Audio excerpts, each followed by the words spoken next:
Okay, so next on the list, and we're getting closer and closer to being done because some of these are really super easy. Actually, I think we're going to do this one together with this one. I think that this one can go in that one, and this one can go in that one. So we'll do all those together. So first, though, avoidance coping is a symptom of complex PTSD. And in psychology, avoidance coping refers to a strategy used to manage stress where an individual actively seeks to avoid or minimize the impact of a stressor by disengaging from the problem. All those times I'm like, I can't talk to you anymore. And then I couldn't stop myself from talking to him. Or I'd be like, I need this space, but then I couldn't shut my mouth and leave things alone. Or I need a break. Like,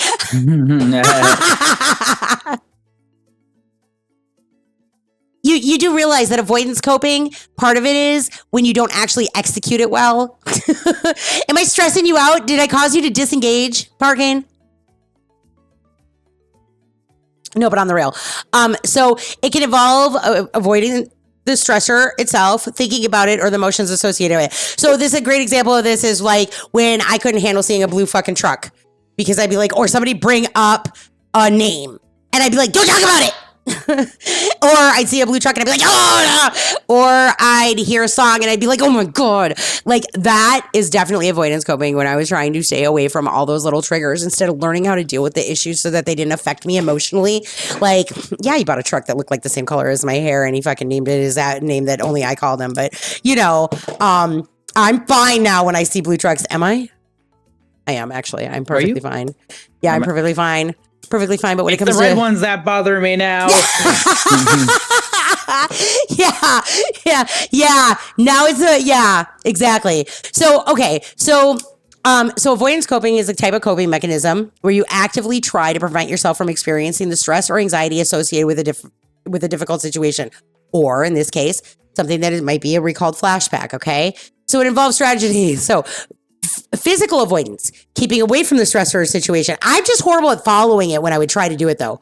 Cognitive avoidance, minimizing the importance of the stressor, distorting reality or distracting oneself from it. I think I did that, but for me, I like literally was rewriting it. Like where I was cognitively avoiding the absolute red flags that were being put out and the signs that were being said. I can't tell you how many times I said to him and I was like, your actions do not match your words and it confuses me. And then he's like, oh, green light to do that more so I can make you batshit crazy. So people use this to temporarily provide relief from difficult emotions and may see it as a way to protect themselves from overwhelming stress. However, it often leads to increased anxiety and stress in the long run. So avoiding social situations that trigger anxiety, check. Distracting oneself with unhealthy behaviors like excessive TV watching, substance abuse, playing video games to avoid difficult emotions, check. Delays or ignoring important tasks or conversations, check. These are examples. Okay, now we have potential downsides. Avoidance can prevent individuals from developing skills to handle difficult situations. Well, I guess now that explains everything on my 24-year marriage. It can perpetuate feelings of inadequacy and self-doubt. And it can lead to an increase in anxiety and other psychological problems. You know what I'm starting to notice with this list? What's that? All the symptoms of complex PTSD cause more mental disorders. Each one of them is like, well, this is a symptom. And if you don't treat this symptom, then you're going to end up with another new disorder. So check that one off. You don't think PTSD is enough for you? By all means, take this symptom and multiply it by 7. Fucking what? God, no wonder I was struggling so much. Like, guys, okay, one thing I have to say about this is as I'm going through all these symptoms, seriously, like it feels so lonely and it feels like there's nothing you can do in order to, survive it or escape it. That if you help is the only thing you do. And if you go to someone to get help and you go to a counselor or you go to a psychiatrist or you go to a psychologist or you go to a therapist and you go to one of these places and you're like, I need help. And then it feels like they're exasperating your issues. They're not the mental health professional for you. Find another one and another one and another one. And if it takes 50 mental health professionals before you find the one that's going to work with you, then good.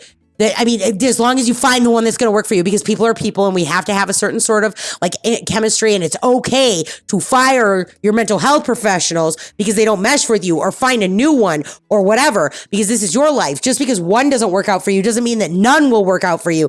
But also then on the flip side of that, because one of the things with Nightstar is when she was getting all the help, like she was really making progress until her mental health professional that she had finally meshed with turned around and evaporated basically and just disappeared, because that's what happened.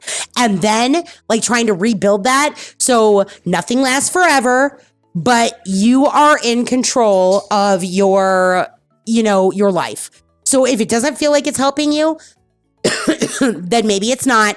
And it's okay to go and try to find something new, find a new method, try a new thing. Talk therapy is not for everybody. Medication's not for everybody. Ketamine isn't for everybody. I'm just saying, because that's a treatment you can get now. EMDR isn't for everybody. Everybody is different. No one fucking shoe fits all. And so don't be afraid just because the first time you go to get the help, it doesn't work out.